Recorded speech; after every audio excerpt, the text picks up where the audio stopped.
least, it's Campbell who'll be talking to us today about attention deficit hyperactivity disorder, ADHD.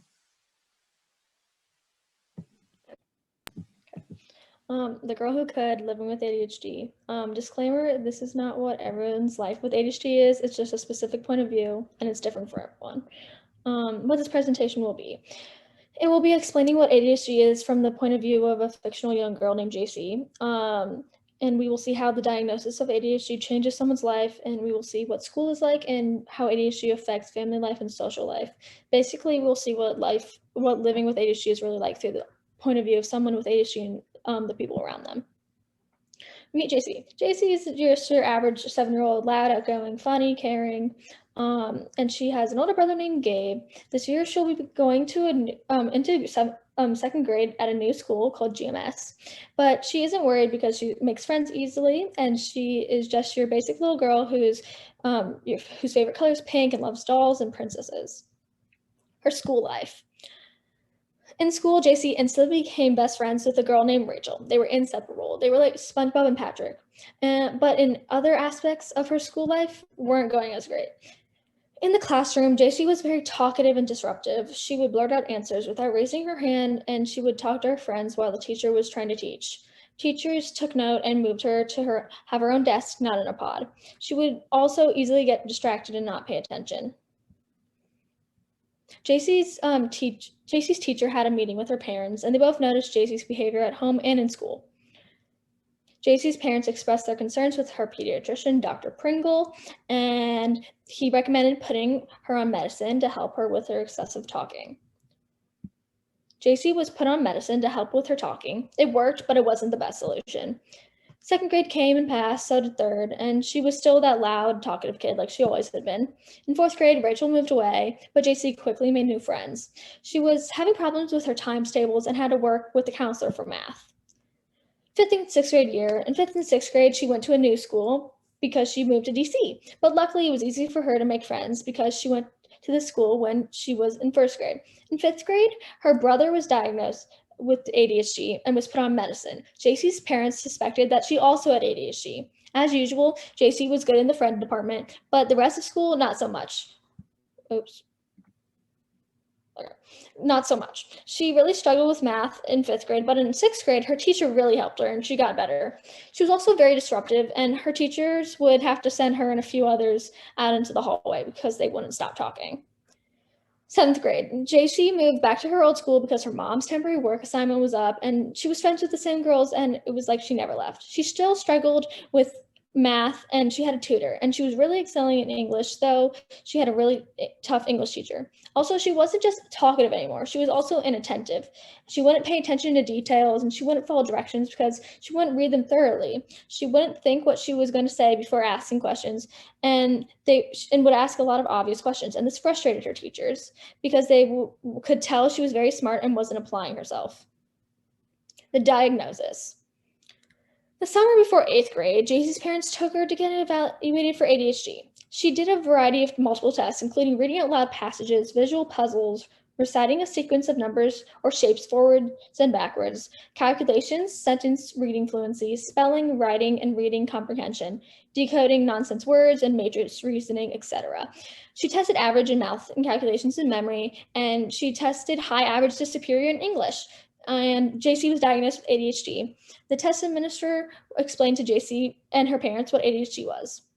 What is ADHD?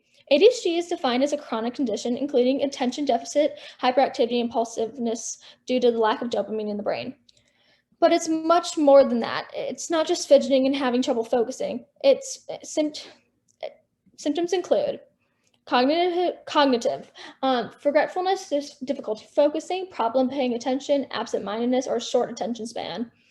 Behavioral, irritability, excitability, hyperactivity, fidgeting, impulsivity, lack of restraint, aggression, or persistent repetition of actions or words. Moods, you would have mood swings, anger, anxiety, boredom, or excitement. And symptoms can change over time. For example, hyperactivity and fidgeting usually decreases with age. After being diagnosed with ADHD, After being diagnosed with ADHD, JC was put on ADHD medicine and also started going to a therapist who specialized in ADHD. School was really going great for JC, and she got a new math tutor, which really helped her. All of her teachers noticed her improvement. She wasn't blurting out, she paid attention, she wasn't talkative. Her teachers really got to see her JC flourish. She was actually applying herself and was improving in all aspects of school, and she started to understand actually math and was really good at it. She always had been a good student, but she was really thriving. And the same year, her brother Gabe went to a different school that specialized in helping children K through 12 who had a learning disability, like base disability, and it helped him a lot. Everything was going great academically, friend-wise, and family-wise, but this little thing called coronavirus came and put a stop on the world. But because JC's 8th grade year was cut short because of the COVID-19 pandemic, this also helped an interest be sparked. She got even more interested in the human body and how it worked, and she was very interested in the immune system and the brain. She started researching the brain and also ADHD. She was very interested in ADHD because she had it herself, and it helped her understand why she does certain things and get to know herself more. She will share some things that she learned with you. Celebrities with ADHD: Simone Biles, Albert Einstein, President John F. Kennedy, Howie Mandel, Michael Jordan, Jim Carrey, Britney Spears, Walt Disney. And about 6.1 million children in the United States get diagnosed with ADHD per year, which is 9.4% of the population in the US. Boys versus girls. Research suggests that ADHD affects a greater number of girls than typically reported, because ADHD is more missed in girls because of the way their symptoms tend to be manifested compared to boys. Boys usually show the hyperactive characteristics of ADHD. The hyperactive behaviors are easy to identify at home and in the classroom because the child can't sit still and behaves in a dangerous or impulsive manner. Girls with ADHD often display the inattentive aspects. And if the girl is hyperactive, she's more likely to be described as a tomboy because she likes physical activity and doesn't like to enjoy the typical things a girl her age does. And she might also be in motion in less obvious ways, perhaps doodling constantly or moving around in her chair. And ADHD statistics and race and ethnicity, as this chart shows, it's more people who are diagnosed with ADHD are white and also American Indian and Alaskan Native. So ADHD and other conditions. Nearly 2/3 of children with ADHD have at least one other condition. 51.5% of children with ADHD have behavioral problems, and 32.7% have anxiety problems. 16.8% have depression, 13.7% have autism spectrum disorder, and 1.2% have Tourette syndrome, and about 45% have a learning disorder. And 33.3% have oppositional defiant disorder, 20% have bipolar disorder, and children with ADHD are 12 times more likely to have loss of control eating syndrome. Autism and ADHD. The symptoms are things that people with autism and or ADHD are similar. I'm not saying that they're the same thing, but they're similar in certain ways. For example, hyperfixation. Hyperfixation is when being completely immersed in something, whether it be a video game, movie, TV show, or fandom, or hobby. All you do is talk about this particular thing and nothing else. A fixation can last a couple weeks to months to years. Some people may go through multiple or just only one. Also, both obsess over things that they enjoy and have difficulty focusing on things they have no interest in. Also, people with autism and ADHD have the lack of concern or inability to react to others, people's emotions or feelings. Individuals also have difficulty settling down and social awkwardness. Both conditions have similarities and differences, and many children with traits associated with autism spectrum disorder receive an ADHD misdiagnosis. Parts of the brains affected by ADHD. The prefrontal cortex, which functions as the intersection for attention, behavior, emotional responses, and people with ADHD sometimes have trouble on controlling their emotional responses to things. The basal ganglia is the neural circuit system that regulates communication within the brain. In the ADHD brain, a short circuit can cause inattention or impulsivity. The limbic system regulates emotions. A deficiency of dopamine in the limbic system may result in restlessness, inattention, or emotional volatility. the reticular activating system, which is the major relay system between the brain's pathway. A dopamine deficiency may cause impulsivity and hyperactivity. Why does ADHD happen? Well, we don't know exactly why ADHD happens. That's the main thing we don't know about ADHD, why it happens and how. We do know that it's a dopamine deficiency. What? Dopamine is a chemical messenger, what experts call a neurotransmitter in your brain. It's involved in a ton of important functions, including regulation of emotional responses, and one of the main responses in motivation and reward. Think about anytime you've passed on a night out with your friends to study for a test. That's your friend dopamine in action. It helps you stay motivated and focused on your goal, getting a good grade so you can do well in class. Dopamine is released from the axon terminal into the synapses, and it is thought that it's a dysregulation of the dopaminergic system. Simply put, dopamine transporters called reuptake inhibitors sweep up dopamine before it gets to release and take effect. ADHD also tends to run in families, and in most cases, it's thought the genes you inherit from your parents are a significant factor in developing the condition. Research shows that parents and siblings of a child with ADHD are more likely to have ADHD themselves. Medicine and therapeutics. Statistics. About 75% of children with ADHD in the US undergo some type of ADHD treatment, whether it be like medicine, because 31.7% of children take ADHD medicine and also have treatment. 30.3% only take medicine, and 14.9% undergo behavioral treatment. For medicine, 62% of children with ADHD are currently taking ADHD medicine. Most children who take ADHD medicine are school children's age. And for behavioral treatment, 46.7% of children with ADHD receive behavioral treatment.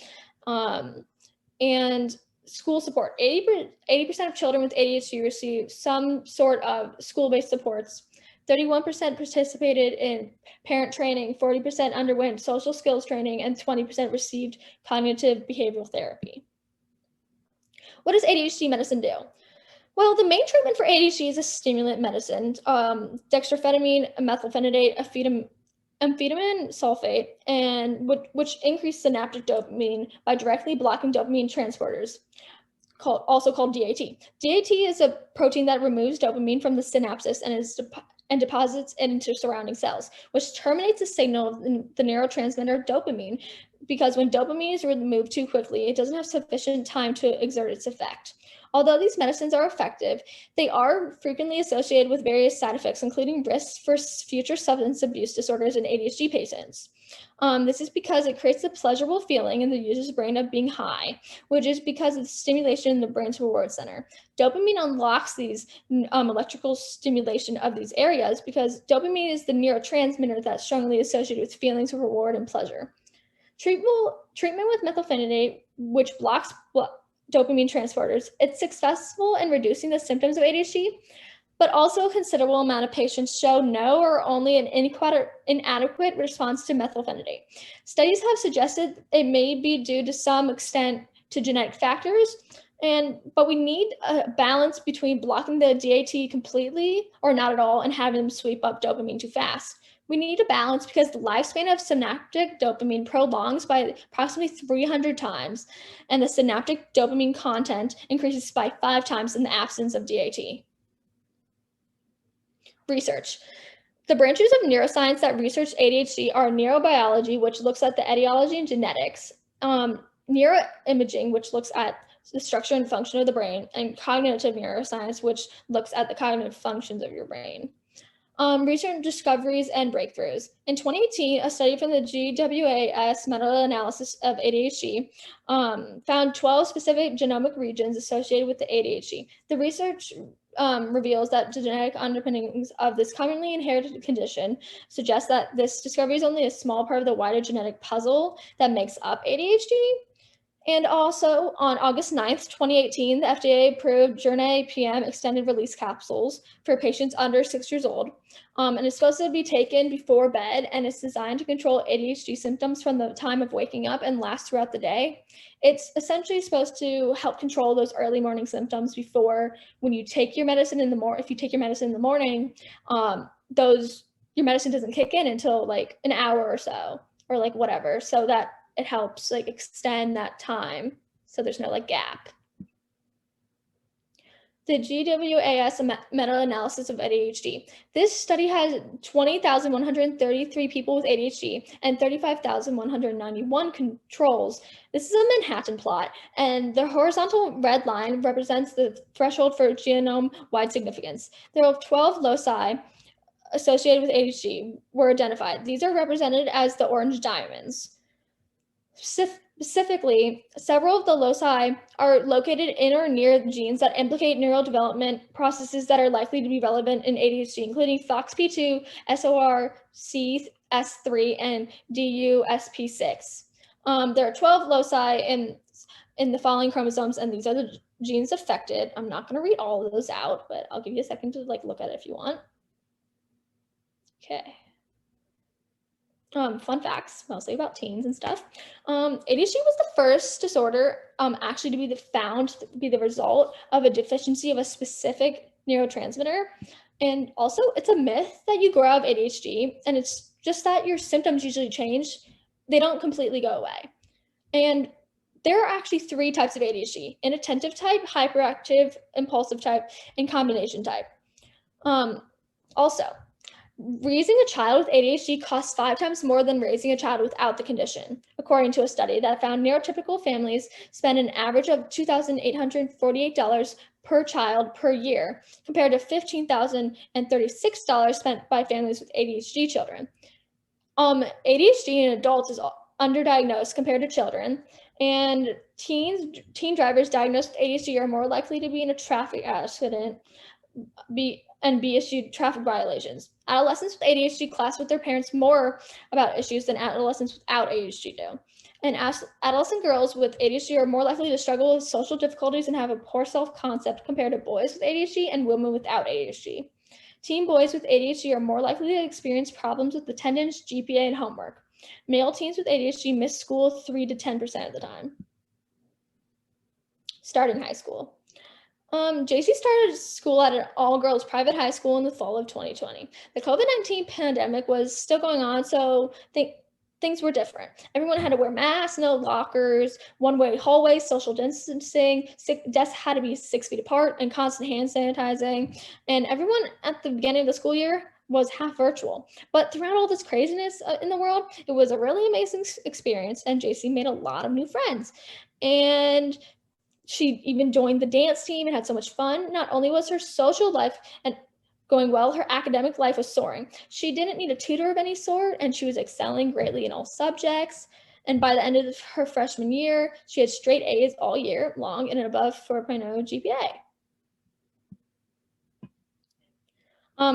If I had superpowers in curing ADHD, if there was a way to cure or alleviate the symptoms of ADHD, I wouldn't want to fully cure the person with ADHD and make them like a neurotypical. I would want to take away the bad parts of ADHD, which sounds very typical. Like, I just want to get rid of the bad parts. So it's like sunshine and rainbows and like all happy and stuff. But in a way, in a perfect world, I would. Like, wouldn't we all want to take away the hardships of life? And I've seen firsthand people struggle with ADHD, and all are different. And some people with being social interaction or school or whatever it may be, I would want to take apart that make people struggle. I'm not saying your condition defines you, but in a way it is part of you and it makes up part of who you are. Without it, you wouldn't be the same person. Take Jim Carrey, for example. He's a hilarious actor and comedian. And a part of what makes him so funny and charming in a way is his ADHD. By him just saying things and not thinking for his career makes him even funnier. And it would hinder others, but for him, it helps. So I wouldn't want to take away his lack of impulse control because it helps him with his job. But I would want to take away the lack of impulse control from someone it hinders. It would be a person by person type of thing because everyone's different. And this is all theoretical, so I can kind of do whatever I want. Personal experiences. So one, my brother had, and many of my friends have ADHD, and I've seen like their experiences, and they're all so different, even though it's like just ADHD, which is like, it's just one condition. And also, JC's story is actually my own story.